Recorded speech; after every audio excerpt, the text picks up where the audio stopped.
Good afternoon, everyone. This is Paul Waite, the Chief Executive of Aspen Waite Group, and I'm joined today by my long-standing client and friend, Mr. Steve Whettingsteel, who is the founder of Krysteline Group, I think we're calling that.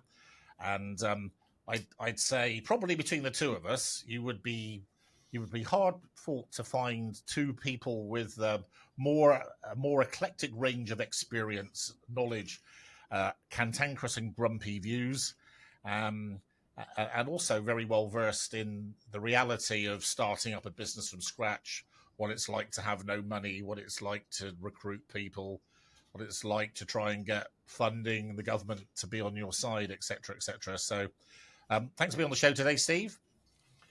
Good morning, Paul. Thank you very much for the invitation. I'm not so sure about the grumpiness. I try and have a very happy and positive demeanour. Well, I'm trying to prove that accountants can have a sense of humour, which is obviously a bit of a difficult challenge, to be honest. Yeah, well, we've got to have humour in the world that we live in, haven't we? Sometimes. Well, obviously, the budget was evidence of that, wasn't it? Oh, yeah, my God. Yeah, that was a big intake of breath there. But yeah, there's lots of things in there that we can work our way through today. And as you know, I'll probably have a slightly different perspective on a lot of things that we'll talk about, and as an engineer try and get to the root cause of the challenges that Britain faces. We obviously need to talk about the budget as a whole, but I'm quite focused on understanding how we can get the national debt down, make sure that we can have a secure, safe, reliable future for the young that we have. And to create something that is environmentally sustainable, which is not really where we are at the moment. And as you know, from Krystaline's perspective, we're an environmental technologies company. And I did see a statistic yesterday morning that only 9% of the items that we produce in the world get recycled. That's a pretty harrowing number, isn't it? Apart from all the food in my stomach. And the wine. I just want to pick up on something you said, just to try and be marginally amusing. When you were talking about the young or our young, it does rather beg the question whose young they are, and actually whose country it is. I know you want to talk about that later. You know, whose country is the United Kingdom now? Is it, you know, and what is it? What is it standing for? You know, and I know one of the things that Steve wants to talk about is not just, you know, the increases in employers' national insurance, how that impacts obviously on business, but also on the employee, despite all these denials that they've broken their pre-election promise not to put up taxes for workers. One of the things that I find very amusing, and I know Steve will agree with this, I think you would be very hard-pressed to find two people in the world who worked harder than Mr. Whettingsteel and Mr. Waite. I can say that Steve would be in another country, what, a third of the time? Yeah, at least. Yeah. Something like that, you know? Yeah, for sure. I literally work every single day for some point, you know. And I think really to be what I call a businessman with sincerity of ambition, I like to call it. So this is being proper ambition as opposed to pretend ambition. You know, we all know too many business people who say they're aspirational, but they don't actually put the effort in. You know, don't respond on time. You know, I'm a very responsive person, as Steve is, which is one of the reasons we get on, of course. And of course, you know, what has really happened is we've got a situation where not just this country, but the whole world is arguably falling apart, isn't it? Maybe you could argue if we were like a car, it's no longer fit for purpose. The car structure is not fit for the roads anymore. You know, whether that be the systems. Why is that? Because probably using an analogy, the car's being asked to go too many miles. The roads aren't fit for the car. The car's not fit for the use it's having. Obviously, that then impacts through on the fact that, you know, if we look at things that are obviously falling apart, we've got. I mean, obviously, as a guy that's cycled hundreds of thousands of miles in my life, I can tell you that the roads today bear no resemblance to a road I would have cycled on 20 years ago or 30 years ago. You know, they're much worse. There's massive potholes everywhere. I've got a situation with my own GPs, for instance, where it's almost impossible to see a doctor. You know, why is that? And it's because, I don't know about round your way. So Steve lives in the Southampton area. I live in Somerset. I would say at least once a week now, I get stuck in a traffic jam, which takes ages and ages. Last Friday, the whole of the southwest was brought to a halt, basically, from Bristol down to Taunton. People taking 5 hours to go 7 miles. And you've got to ask yourself, why is that? It's because there's too many people. Why are there too many people? What's your view on that, Steve? Well, let's come back first off I'm not adverse at all to immigrants or immigration, because Britain is made up of immigrants, and I think you and I had the discussion recently about ancestry DNA and what our profiles are, and having 31% Viking and I think 11% Italian and various other things. You sort of look at the country not in a different way, but you just accept that Britain is a diverse, multicultural country, and it is in our true DNA. So when we look at the challenges that we currently have to increase the population by 11 million people in the last 10 or 12 years, when you look at that in graph form, it's unbelievable. Even the difference between the Second World War, pre and post Second World War, proportionally, that's a massive increase.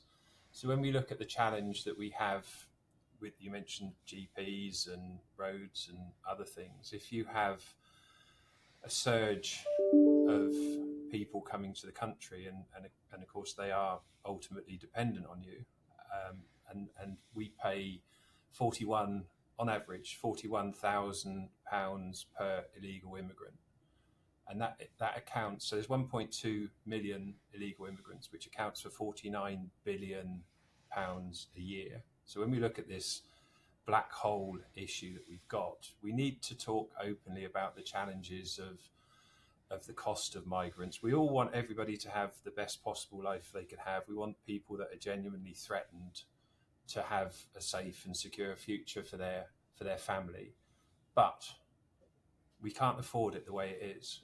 We've got to be Something controversial. I don't know whether I agree with that. In what sense? Well, we? I think the obvious thing is, do we? And the point of it is, full well, if you look at the sort of Ricky Gervais jokes, for instance, the fact is that the boats coming over are just full of men. Yeah. They're full of men of a certain age. I was listening to a Trump speech yesterday. He was saying that I think it was 13,000 convicted murderers were let into the US last year by the Biden administration, of whom several went on to commit murder. So those people, we don't want those people. The thing I think that people are frightened to talk about, if I am being politically incorrect now, I do apologise to you listeners, but it's not meant to be. When I look at, say, let me give an example. Someone like Anthony Watson, England rugby player, Jessica Ennis, outstanding athlete. I don't see a black or brown person. I see a British person. Absolutely. Right? I don't see. So I don't care what colour the person is. You take someone like what's his name, Fred Siriax. The food man. His daughter won an Olympic medal for Britain. He's very proud. She's a very proud Brit. So I don't think it matters whether you come from Bangladesh, France, Italy, Norway, Africa, or whatever. What's important is that you integrate. I think the big problem we have now is that the vast majority of immigrants are not integrating. And the reason why, we have all this trouble, like with the riots, which is now, causing counter issues with the woke people saying that the right is on the march, is because most of the people marching around London on a Saturday opposing Israel, for instance, have got no desire to be British. They don't identify with Britain. They don't care anything about us, or And I think I read somewhere like 49% of Muslims in the UK are on benefits or something, something like that. You know. And I did see a thing the other day that 92% of the housing population were taken up by two African nations of our government housing. So you've got to be careful of that. But I think so. So if you take what you've just said a bit further, and okay, what should we do to make the changes, and which countries are doing it well? And I have to say Norway is probably the only country I know that does it correctly. So you have, from the point of making your application to become an immigrant, there is a very, very clear process you have to go through. So you have to be able to speak Norwegian to a certain standard. You have to understand and be tested on the country's history, what its values are, and various other things. You cannot and do not have a right to stay in the country beyond, I think it's 12 months, it may be 24 months. But so if you want people to integrate, they've got to be able to communicate at the most basic level, and they have to communicate in a way which is respectful to that country which is housing you. So how can you possibly open the door and just allow anybody to come in without the ability to communicate? It's pretty basic stuff, isn't it? And that's what happens, isn't it? Yeah, for sure.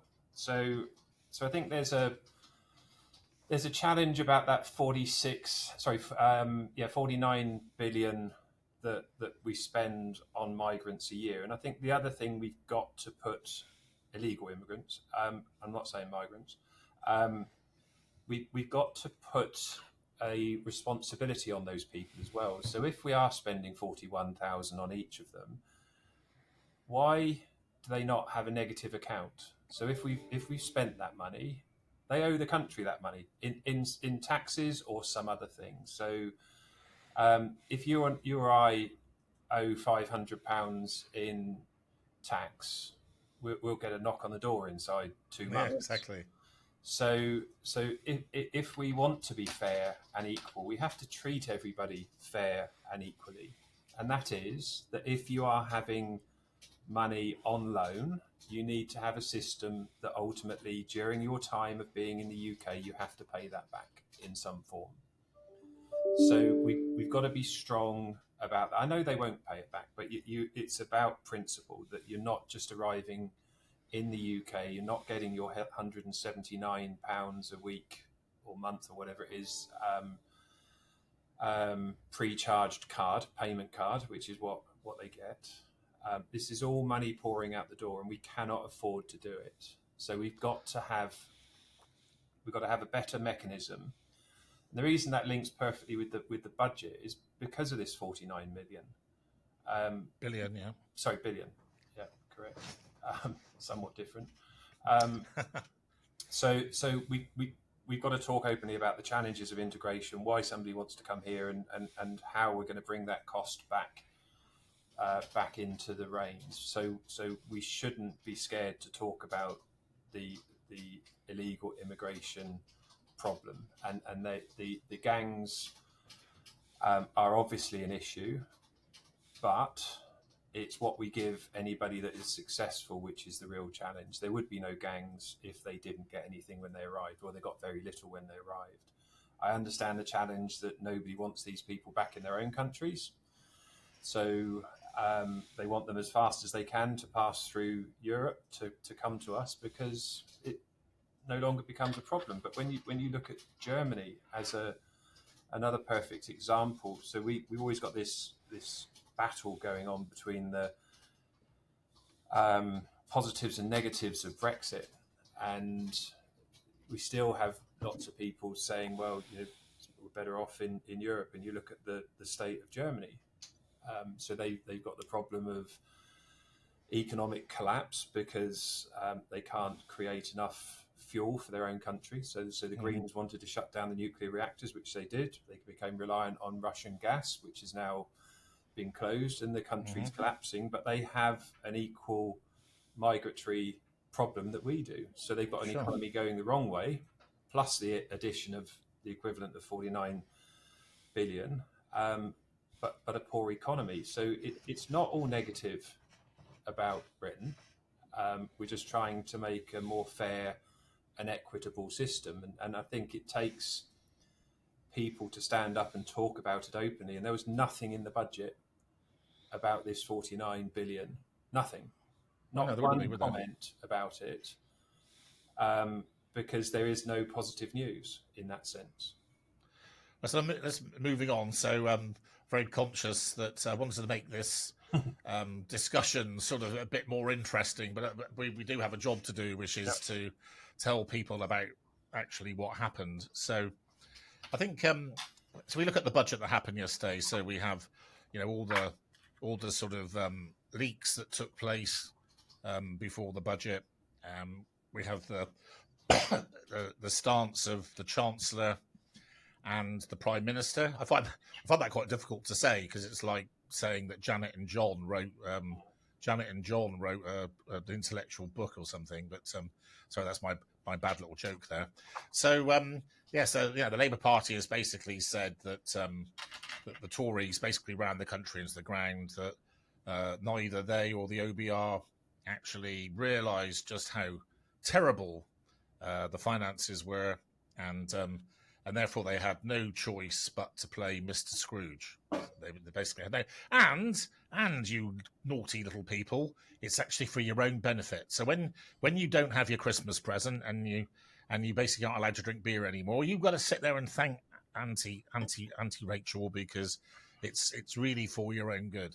So one of the things I think is quite interesting about what's crept into culture, and it's maybe even more true in the USA than it is in the UK. You watch an interview, if that's the right word, with Kamala Harris, which is again sort of a bit like watching Planet of the Apes reaching a higher, reaching the conclusion of Planet of the Apes reaching its ultimate purpose. That's a bit deep, that one. You have to work out what I meant by that. So what happens is you'll find people, particularly on the left or woke people, it's like they say that they repeat the same thing so often that you're supposed to believe it's true. So you take the 22 billion thing. Well, for a start, it's manifestly not true. And I think if you wanted proof, for those of you listening today, obviously we're not trying to be political now, and just to be clear on this, I didn't vote for the Tories in the last election. I would never vote Labour, although I am by nature a business socialist. I would call myself. I'm a person who believes in fairness, equality, and an aspirational society where people can create and keep wealth. That's basically what I stand for. So anything I say today isn't because I'm affiliated to a political party or anything. So I think it's interesting. You get people, So if you want to, sorry, going up on a point about so the BBC, who are so provenly biased these days on a whole range of issues, actually. But even the BBC, so take Laura Kunsberg's there, interviewing Keir Starmer, and Keir Starmer's banging on about the 22 billion black hole. And Laura Kunsberg actually said, which I thought was really good journalism, she actually said, I'm going to make this statement on the show live to tell all of you watching this that what he just said isn't true. That's what she said. Wow. And I thought, blinking heck, and she said, and he looked at her, and then he came up with this completely ridiculous defense, which is because what they try to do is obfuscate. If you saw, I think it was Richard Tice asked a question to the Prime Minister in the Commons yesterday, and he just didn't answer the question. He just basically talked about whatever he wanted to talk about. Anyway, so we all went into the budget being told that because of poor government previously, that Labour had to come in and give us a bit of a dose of medicine.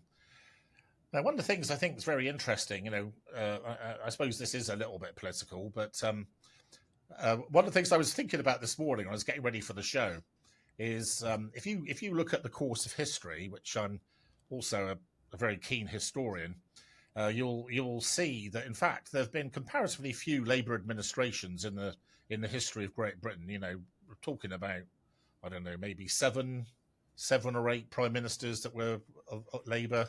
First one being in the 1920s, didn't survive very long. And I think basically, I'd be interested in Steve's view on this. What I think happens is that so this, the Tories should have been in power forever. Basically, one of the things, it's funny, this my bank manager, who was a great influence on me, who was Steve's bank manager for a while because I introduced him. I can remember taking David Orlington to look at your first demonstration plant, Steve. I actually remember going with him, and on the way back, he says to me, we're driving down the A303, and he says to me, "Do you know what, Paul?" He said, "I'd have to say, I think you're right about that." And then he looked at me and he said, "However, no matter how good anything appears to be, people can always mess it up." And the older I've got, the more wise that statement is every single day. So basically what happened is the Tories ended up, one of my favourite quotations of all time is Margaret Thatcher's, "If you drive down the middle of the road, you hit cars coming both ways." And I say to people, I don't drive down the middle of the road. So I'd rather 48% of people thought that Paul Waite was a great bloke and 52% hated me than tried to be loved by everyone. So basically what happened is, by the end, even I, for instance, was so sick to death with the Tories that Labour actually won purely because they weren't Tory. That's a true statement. I agree. And then I think what's never happened before, so if you actually look at Blair and Brown were progressively more business orientated than any Tory administration since, in my opinion. We had the smallest national debt under Tony Blair, which I read the other day. So the Tory, the Labour administration under Blair introduced R&D tax credits in the year 2000. They were a party of relatively low taxation. They understood the importance of wealth creation. Anyway, so where I'm going to go with this is what happens is basically people get fed up with the Tories. They forget how awful it is for the nation to be run by a bunch of school children who basically make decisions on the basis of envy, no science to it. Labour come in, and then everyone goes, "Oh God, I remember why we didn't vote for them now," and then they can't get rid of them soon enough, and then another 10 years go by, and then all the young people, because they've never lived. I think one of the things that's very interesting is proven this, that basically I think it takes until you're about 43 years old before you realise that being left wing isn't a good idea, for the most part. So you get most young people under the age of 25. 80% of them would be left wing because they don't understand.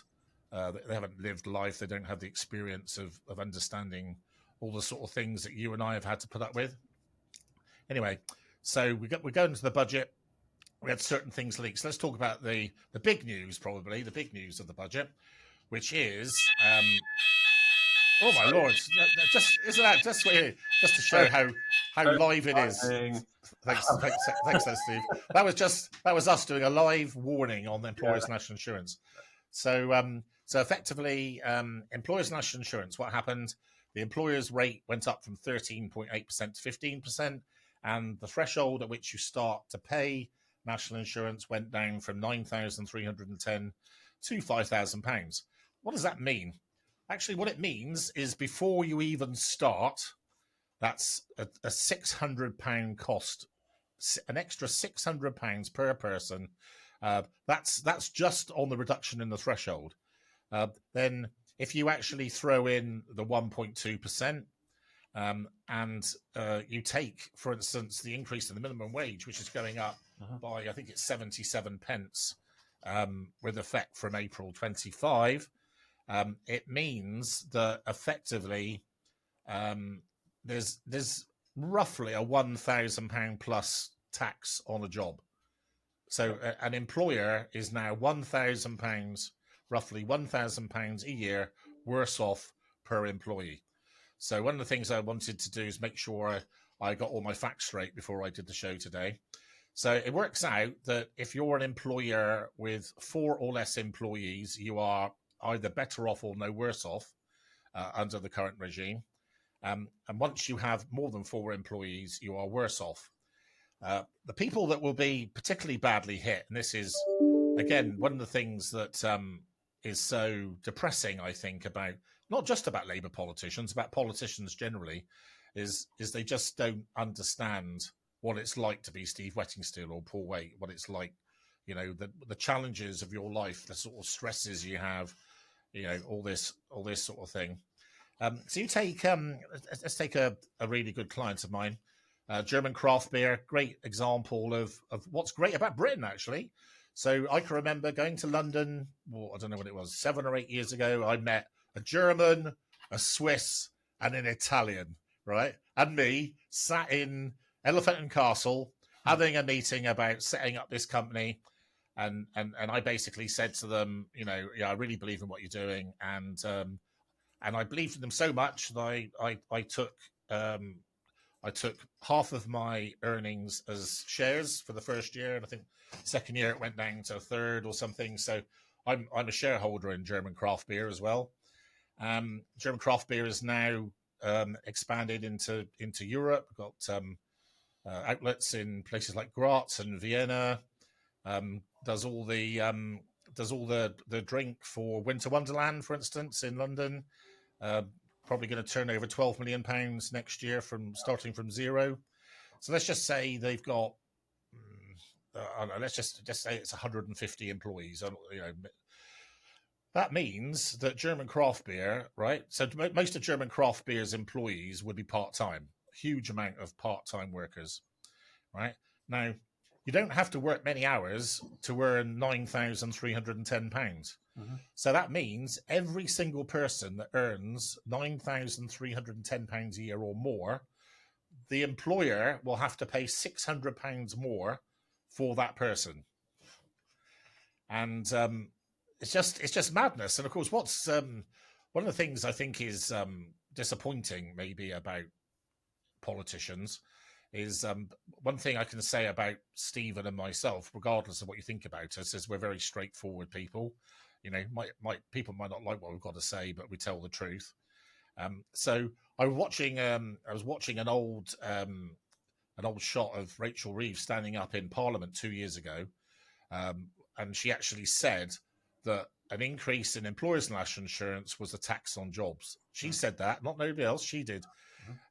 And of course, this morning, everyone's going on at her, and this morning she actually admitted on the BBC that she conceded that there would be an effect on employees. Okay, so I think that probably the people. Well, if I tell you some statistics, so again, something like 663,000 UK businesses have declared themselves to be in a state of serious difficulty, right?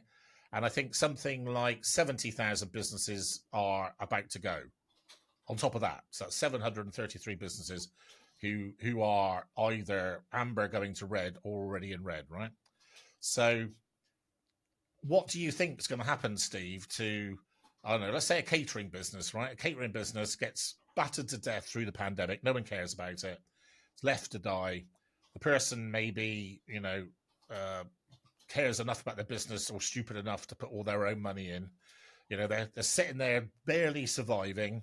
They've got 20 staff, and along comes this measure. What do you think is going to happen? Well, there's a number of choices, isn't there? But we've already seen the cost of living crisis evolve. We've seen the portion sizes that you get in restaurants and cafes and other places decreasing. The challenges of getting to those places, whether you're in an Uber or whatever cab, you've got those costs that are increasing, all for the same reason, that the underlying cost of living in the UK is too high. So we have to, again, come back to what I keep harping on about, which is we can offer more tax cuts and benefits to the country when we don't have such a high burden, our deficit, to deal with. So we've got to come all the way back to farming costs. We've got to look at the impact of importing products from overseas to be able to deliver food to these restaurants and cafes at the right price. And it's all about margins. It's totally unfortunate that the the owner of the business will have to put in a lot more hours and take away the opportunity of younger people to work in those businesses, because he won't be able to keep the doors open, because you've only got a certain amount of money to pay wages. We see that everywhere in the country, that each and every business is seeing more and more pressures on the owners and the operators of those businesses to fill the gap. And we've done it since COVID. We accepted we had the challenge after COVID, but we didn't expect to be stepping into the world that we're now stepping in, which is to think very carefully about how many hours you give staff. Good staff that you want to really offer them more opportunity, that we've got to be mindful about how many hours they work because of NI. What a crazy situation. You want to be able to motivate people, give them the opportunity to grow. And we can't do that when we're trying to keep people nearer toward the minimum earnings, because that's ultimately what the NI system will do. We need to create the infrastructure so that people can earn a sensible living. We've got the minimum wage, which is great. But if we take away more money from smaller businesses, there is only one route we're going, and then we're going to go down the route of the interface to the NHS. So if you've got a decent cafe restaurant that serves reasonably good, healthy food at a reasonable price, and they get priced out of the marketplace, what happens? People end up going to eat in more fast food places, which ultimately pump more chemicals, more sugars, more other things into people, making them more unwell, which puts more burden on the NHS. It's just logical. So if you logic and politics have nothing in common. Exactly. But so a business that could, a food business that can demonstrate that the health value of their food is greater should be paying less tax, because ultimately to the country there's less tax burden. So you stimulate this economy, and you could even say the same about wine, that if you've got wine that has a lot more sugar in it, it should be taxed differently to lower sugar wine. And so I think we need to find more intelligence in how we're taxing people, rather than just tax across the. Well, that's never going to happen, is it? So unfortunately, I think something I was going to say to you is, you know that I do a lot of work with the British government, and I did an advisory panel to the senior civil servants last year. So we as business people need to be more proactive about interfacing to government.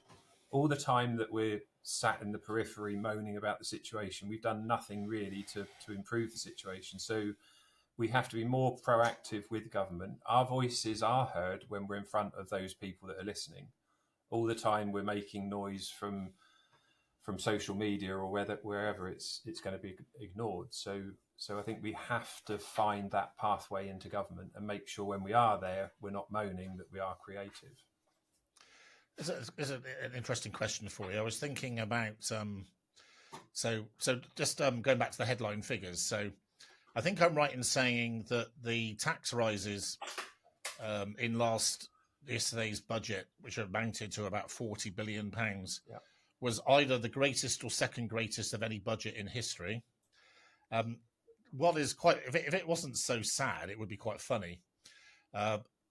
In the same budget, borrowing was increased by 70 billion. Yeah. So we have this central premise, which is that everything has to be terrible because the Tories ruin the economy, and we've got this 22 billion black hole, and then Labour goes to borrow 70 billion.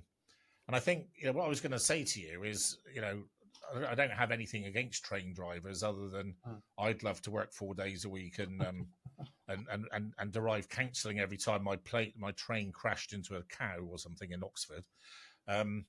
But the Chancellor asks people like you and me, who are in essence the people that fund this country, to contribute more, was the word, isn't it? Yeah. We ask businesses to contribute more, right? and she has to make a difficult decision. She accepts it's not a good decision, but it's a difficult decision. So why is it all right for me to have to pay 20 grand a year more in employers' national insurance, but a train driver gets a 10 grand a year pay rise from the same government? I mean, so train drivers are more important than people creating wealth, obviously. Yeah, for sure. And you go back to the food issue about capital gains tax is another example on farmers. If you've got inheritance tax, and you've got farms that you've got your siblings working on that farm, you want to keep that farm within the family because it might have been there for 100 or so years. Or more. And so if we want to create a more sustainable food infrastructure and to provide it at the right price, we shouldn't take away a significant value of that farm estate as it gets handed down between different members of the family. So again, it's about how do we join up the thinking between all of the aspects of the policy versus what I think they're trying to focus on is those very, very few people that are successful at bucking the system, the ones that manage to find the loophole, the ones that have really expensive lawyers who manage to get around the system. If that's the case, you need to find the loopholes in the law and stop that happening. But conversely, you mentioned Donald Trump earlier, and I was listening to a thing a couple of nights ago about he realized early on that there was a very, very significant amount of dollars overseas that was not coming back into the USA because the tax burden of bringing that money back into the country was so high that nobody's going to bother to go through the process. So if we want to bring the country up, we need to get those pounds back that are overseas. And unfortunately, the government that we now have will say it's ill-gotten gain, which is why it's overseas. My view is if we need more capital in the country to move the country forward, we must bring all the pounds back that we possibly can for the best possible deal. And that led into her stating that we have the British Bank, Challenger Bank, whatever we want to call it, and I think there was a reasonable amount of money that they were suggesting was going to be in there. But if you were to link maybe the capital gains inheritance tax thing to a bank, so if you have a threshold which is now much lower, that perhaps the difference between the threshold and what you would pay in tax, you could put that money into the Challenger Bank or into the National Bank tax free, so that there's more money in the system. So again, you are actually getting the money to work better for the country. So there's lots of things here we're discussing, and I'm fearful that these types of things are not being discussed in government, because you must have think tanks that explore these different. Well, I was going to come on to that. I was just very mindful of the fact we've got technically 21 minutes left to do the show, and I want to make sure we do sweep through all the taxes. So I just want to logically pick up on a couple of things you said there. So my honest opinion is that this is, and there's very few governments where this could be true of. I think actually the Thatcher government, I think this was true. Most governments make decisions based on the fact they're in power for 5 years. Yep.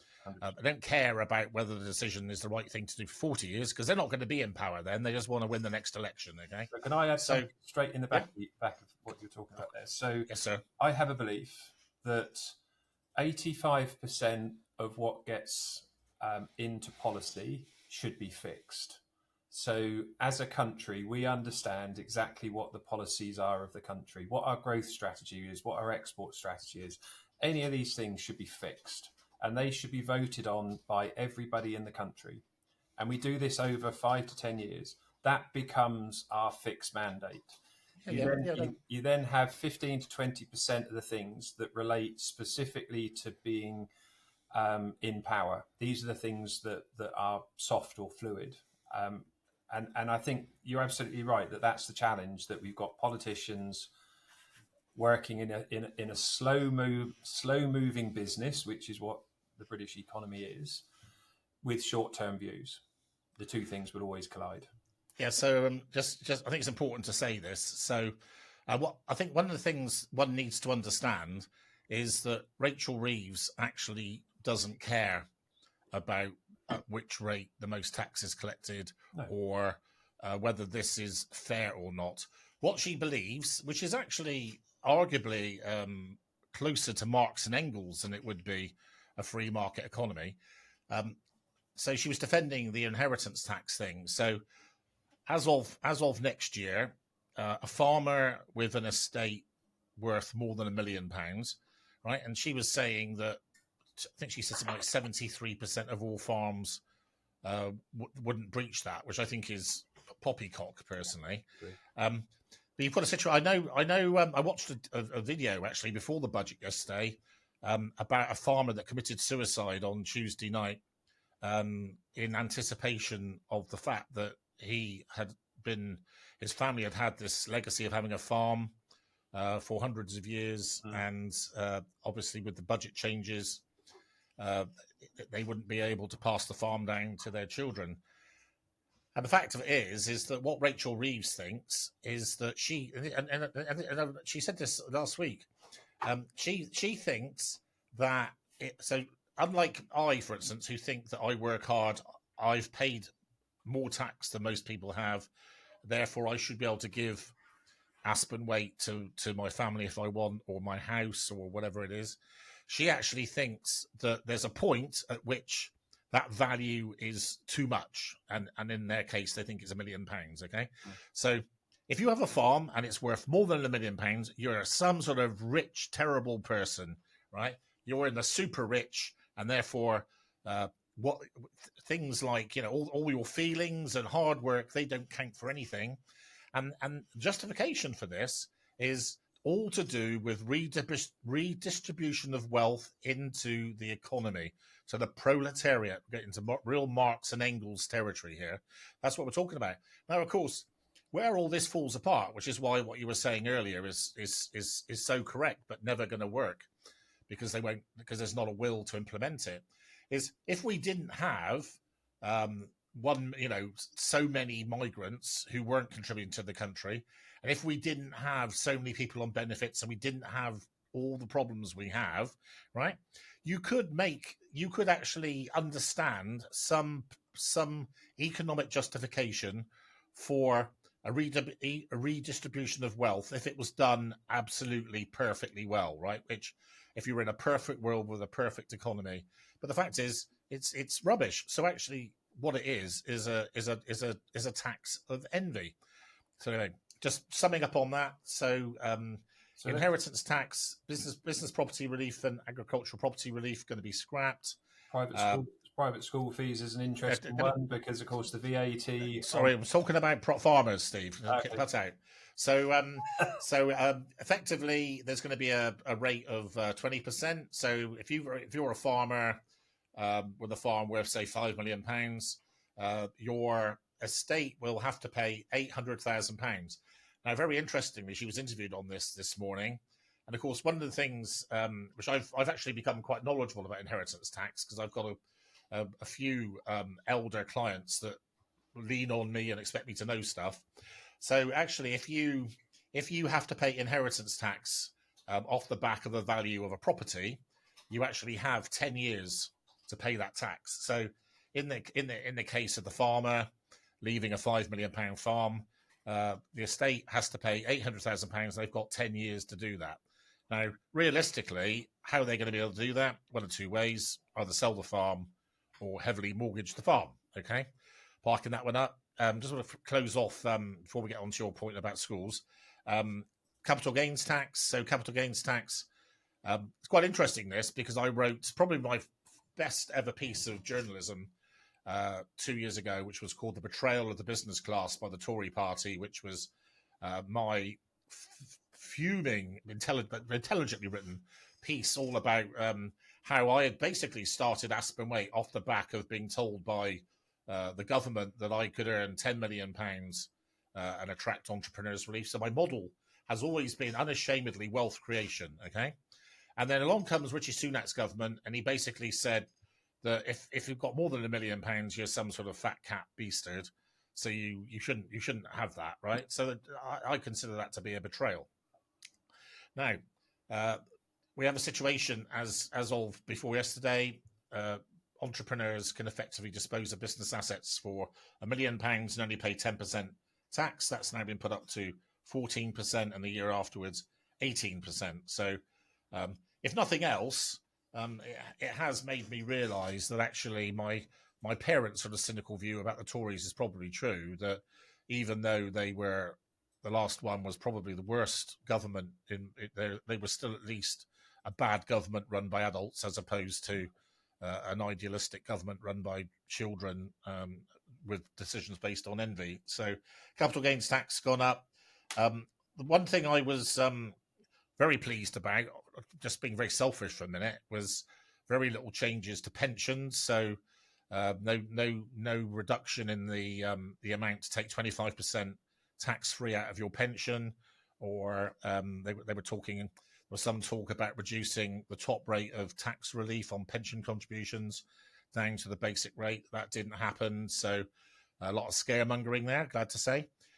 Picking up on Steve's point about schools, I just wanted to say, Steve, on that point, there's a very good YouTuber who's a barrister. I can't remember what he's called now. He's a bold guy, really clever guy. And I watched one of his programs last week, and he was actually saying that, in his opinion, legal opinion, that the imposition of VAT on school fees was actually illegal. Yeah, and so it was twofold, wasn't it? His point was the school basically was run as a not-for-profit organisation or a charity, so they can go back 10 years and claim VAT, which the amount of VAT that they could claim back was much more than the VAT that would come at the front end, so ill-conceived. But also he raised that there may be the opportunity for those parents to claim £7,500 per child, because that's the cost of schooling a child in the government curriculum, which they feel might also come as a challenge. So I think that one's probably going to sit on the fence a bit. But where Rachel Reeves was talking about the building program for schools, 1.4 billion to go back into rebuild schools. There was a significant budget for new teachers. I think 10,000 new teachers that they were going to bring in, but to what standard? So we've got this thing of dropping our standards to meet the quality of some of those that are teaching, but we've got to find these teachers within our system. And of course, you've got a challenge within the system, which is the aggressive nature of a lot of kids and the way the system works is it's not a great place to work. So I think that's going to be a big challenge. The NHS is another thing that is high on my list of angst about the interface between the private sector and NHS, and about whether there should be better interoperability between those two. And it's not all doom and gloom for the NHS. I know, living in Southampton, that our hospitals are incredible, absolutely incredible. GPs are awful, but I think we've got to look at management again. We've got to look at all of those issues around where does the money go. So we've got 11 million people in the country. That's 17% more people hitting the NHS. That's what you would expect, but we have put in more money into the NHS than I think the service that we're receiving. So I think that's got to be carefully looked at. Housing's a big one as well, Paul, isn't it? So we were talking earlier about the the news overnight that some of the mortgage companies and estate agents have lost chains overnight because of the stamp duty increase. So they want to build a significant quantity of houses, which would ultimately be government houses, which they're probably going to need now because the people that were going to buy private houses have had to fall out of the chain. So that could be a bit of foresight. Well, the problem is I think just to sort of finish off our sort of ideological discussion. So a lot of things you've said today is a bit like Steve's utopia. Totally agree with it, but it's never going to happen. So when you have Labour supporters, whether they're in the government or just supporters, basically saying that the Tories, for instance, ruined the NHS. Well, if you one of the things I actually find, one of the things I find is very distasteful, on Facebook very recently, a guy that I'd actually been relatively friendly with for about 15 years actually called me a very load of rude words because he posted a very derogatory article about Nigel Farage, claiming that Nigel Farage had created the riots and it was people like him and Tory scum that had led to all this unrest. And I stated what I would consider to be nothing other than just sense. And he posted, this is obviously read by thousands of people, and he said, "Wait, Mr. Waite, you've lost the effing plot. What has happened to you? Scum like you and whatever." And this is what happens, And if you just look at the reality of it, so I think there's an awful lot to like about the NHS. Absolutely. I am both a major beneficiary from it, and I'm also a major casualty. So I don't mind admitting this. So in March 2020, I was 10 seconds away from dying, and was saved by an air ambulance. The guy said to me I was the first guy in history where he drilled into my leg and I didn't make a noise, and that was to inject lignocaine directly into my. And I went from being dead to going like, "Do you want a cup of tea?" in 10 seconds. True story. Was in hospital obviously for a few days, and this is just on the cusp of the pandemic, and nurse sat at the end of my bed and asked me if I felt I'd been failed by the system, and I said, yeah, big time, because obviously I was misdiagnosed, which is why I nearly died when there was no reason for it at all. And she basically said, "Right, Sonny, for the rest of your life, you're going to have to go to a heart clinic every month, da-di-da-di-da, right?" How many heart clinics do you think I've been to? Have a guess. Probably none, because we haven't got any, I would think. That's it. The answer is none. Yeah. So as of March the 25th, 2020, I was told that I was going to have to go to a heart clinic every month because that's what I was required, and I've actually been to none. I don't have any appointments with anyone. I don't have meetings with any doctors or any consultants asking me if I'm about to die in a minute. I've effectively had to self-regulate my medicine because one of them was affecting my liver, in my opinion. My medication is decided by a chemist, not by a doctor. So, but the point of it is that if you've got, I don't know, let's say you've got 50 million, and it's not quite the right numbers. If you had 50 million people using a system, right, and you had 100 units to fund that, and then 50 million becomes 60 million, well, obviously, just to stand still, you need 120 units, right? But when you turn around and say to someone, a more socialist type person about that, they completely and utterly don't accept the impact of immigration on the NHS. But I, like you, I've just had hand surgery, and it was a very good experience. But one of the things, and I don't think socialism could argue this point, is if we had a much better system for analysing blood. So the Americans have got an incredible system. It on the open market, it costs about £1,000 a year to do your bloods to a degree that you can pick up cancer before it happens. You can look at liver, you can look at all of the absolute vitals, and then create a plan based on fact rather than putting a repair patch on it afterwards. And as you know, I use the Ozone Clinic in Winchester. Just last night, I was having my hand bagged and ozone injected into the bag, which has dramatically decreased the healing time and killed off bacteria. And that's a relatively low cost process which could be done in a GP's practice, which would keep people out of hospital, which would stop infections. And this is where the obvious things need to happen. And it shouldn't be constantly pumping money into the NHS to heal people that shouldn't be ill. We should catch them before they get ill. It's Okay. So trying to wrap up. So just going through the rest of the taxes. So one of the things I found quite interesting, I have to say, I'm a very fair person.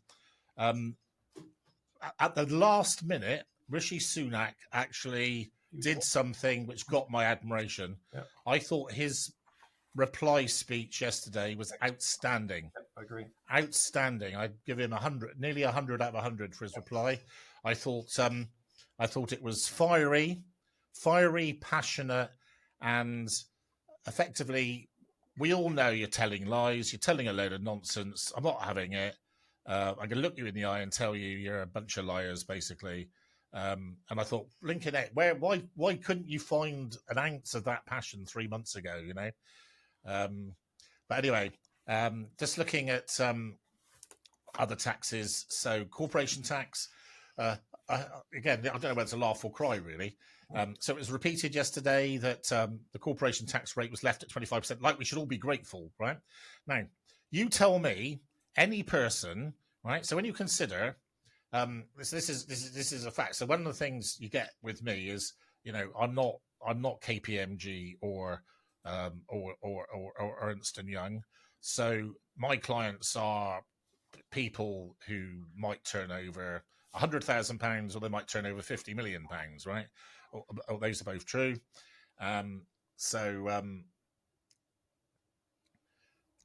Probably, well, we did 15 R&D claims for companies in August, and every single one of them made a loss.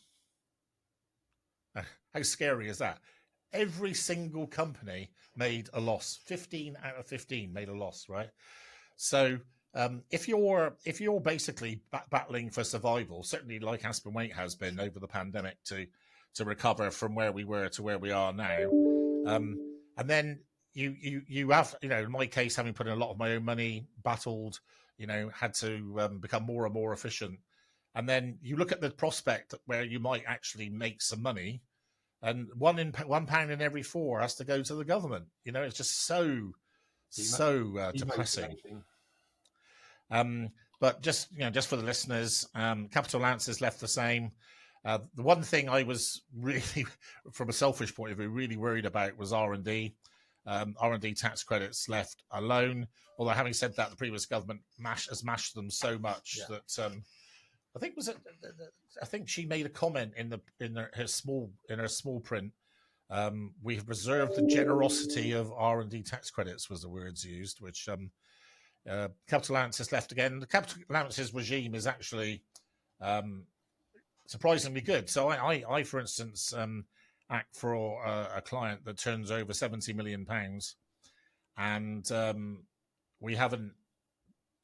And I think the worst profit in the last 4 years is £3 million, and we have £10 million of tax losses, which just goes to show what can happen if you have good advice. You're proactive. You make good decisions in terms of when you buy your fleet, your cars, your diggers, etc. So on that point, I want to do a little plug. So for those of you listening to the podcast and the radio today, listening to us, I'm happy to talk to anyone. Paul at aspen-waite.co.uk. I think I'm finding that a decreasing number of business people that I talk to have had enough of old-fashioned reactive accountants who just don't care about the person. They don't care. They don't have any advice. They don't understand what to do. They don't want to. They take as long as they want to do something. Your life doesn't have to be like that. We're here, happy to make a big difference. And And I think you deserve it as a business person. It's very important. Steve and I know better than anybody. I think one of the words that I think it's two words I would probably, when I think about business, lonely and courage. One is it's incredibly lonely to be Paul Waite. I know it's very lonely to be Steve Whettingsteel. I do my best to try and stop him being lonely by hopefully taking an interest, probably annoying him sometimes. But uh, uh, and I think the word which defines an entrepreneur is courage, and it's something which is totally unrecognised by the vast majority of people and governments. So in my case, I've worked excessively hard all my life, even from the age of 14. Right, from the age of 14 to today, I've worked really hard. Um, During the bad times, so when I set up Aspen Waite, I had no money at all for 2 months and 3 days. Right, none. Nobody came along and gave me a handout. If I'd failed, then no one would have cared. If I go on to sell Aspen Waite or make millions of pounds, then the vast majority of people in the country will say that I'm some sort of fat cat beasted who's a privileged whatever, and it's rather sad that we live in a society where that's true. I think. Yeah, I think you're absolutely right. We have to find a better balance. I think as a business person, we look at so many attributes to being British. There's a real positive as I do my international work around the world about the British accent, about the British demeanour and respect and other things. But within our own country, we just get tranched for being a business person because everybody thinks you're one of the fat cats. So I think I said earlier about us talking to government more, but I think we need to create a better message that the rest of the world or the rest of the country sees in business people.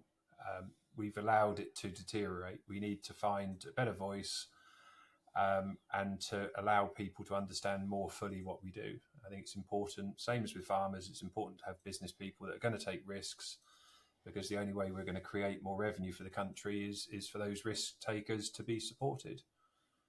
Otherwise, we're going to lose them. So, it's been good. Been an interesting hour, Paul. As always, Lord Whettingsteel, extremely erudite and could talk for England. You need to be the Southampton manager.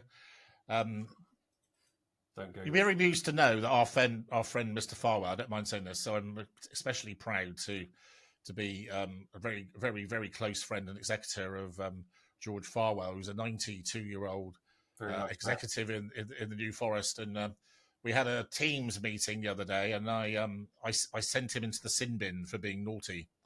And I very graciously allowed him out. So Steve is also a Southampton supporter, which is something that requires great courage and faith, I'd have to say. Yeah, that's why I've taken up free diving, so I can have a bit of peace from all the noise that's going on. So hopefully you enjoyed the show today. From the views of people who are actually at the coalface, who know exactly what it's like. We experience probably every possible issue that a business person can have, but we've also been employees. We know what it's like not to have money. We know what it's like to have to be resourceful. So thanks for being such a brilliant guest, Steve. My pleasure. And for those of you who want to follow a great British success story, so Krysteline Technologies, about to become a global superforce, in my opinion. Has been very rewarding to see Steve emerge from being what he was 20 years ago into what he is now. And having listened to him today, I'll let you form your own views as to what that means. So hope you enjoyed the show today. Do listen to Aspen Waite Radio all the time. Albion's Keeper, Friday, 6 o'clock, and now new show Reflections on Sunday at 9. Thanks, everyone. Bye. Bye-bye.